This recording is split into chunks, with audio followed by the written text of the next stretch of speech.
Shalom, Anda sedang bergabung di dalam podcast Awali Bersama Tuhan dari Gereja Kristen Kalam Kudus, Merauke. Kami berharap podcast ini akan menjadi berkat bagi Anda dalam mengawali hari ini. Selamat mendengarkan, Tuhan Yesus memberkati.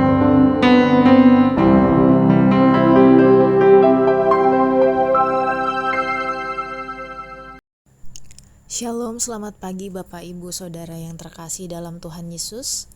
Bersyukur sekali pagi ini kita diberi kesempatan sekali lagi oleh Tuhan untuk bisa belajar dari firman kebenarannya melalui program Awali Bersama Tuhan. Renungan kita di pagi hari ini terambil di dalam Matius 7 ayatnya yang ke-24 sampai 27.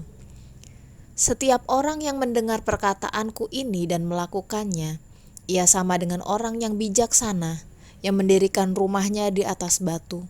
Kemudian turunlah hujan dan datanglah banjir, lalu angin melanda rumah itu, tetapi rumah itu tidak rubuh sebab didirikan di atas batu.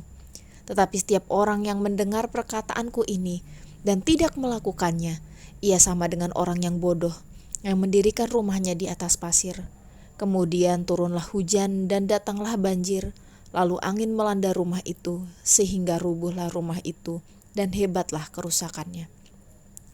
Bapak Ibu yang terkasih, kunci dari pengajaran Yesus ini adalah mendengarkan dan melakukan.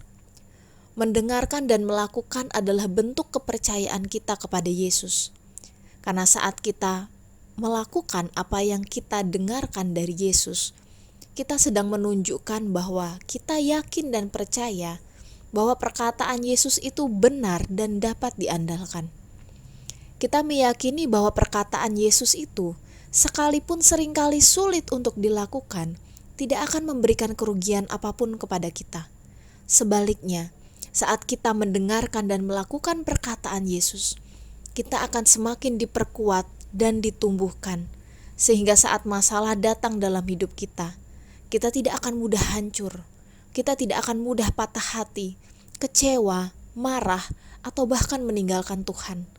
Sebaliknya, kita akan semakin bisa melihat kekuatan dan kasih Tuhan dalam setiap masalah yang kita hadapi, dan kita terus bertumbuh menjadi murid-murid Kristus yang semakin serupa dengannya. Bapak Ibu, sudahkah kita sebagai murid-murid Kristus setia mendengar dan melakukan firman-Nya? Jika belum, mari kita rendahkan hati kita di hadapan Tuhan. Kita mau mengakui dan meminta Roh Kudus untuk memampukan kita menjadi murid yang setia, mendengarkan dan melakukan firman Tuhan. Mari kita berdoa. Bapa, terima kasih untuk firman yang Kau berikan bagi kami pagi ini. Ampuni kami kalau kami masih seringkali gagal dalam mendengarkan dan melakukan firman-Mu. Roh Kudus, tolonglah kami, agar kami dapat menjadi murid yang setia di dalam mendengarkan dan melakukan firman Tuhan. Dalam nama Tuhan Yesus, Sang Guru Agung kami berdoa. Amin. Sekian renungan kita di pagi ini. Tetaplah kerjakan misi panggilan kita, yaitu muridkan satu orang lagi bagi Kristus. Selamat beraktivitas Bapak Ibu Saudara. Tuhan Yesus memberkati.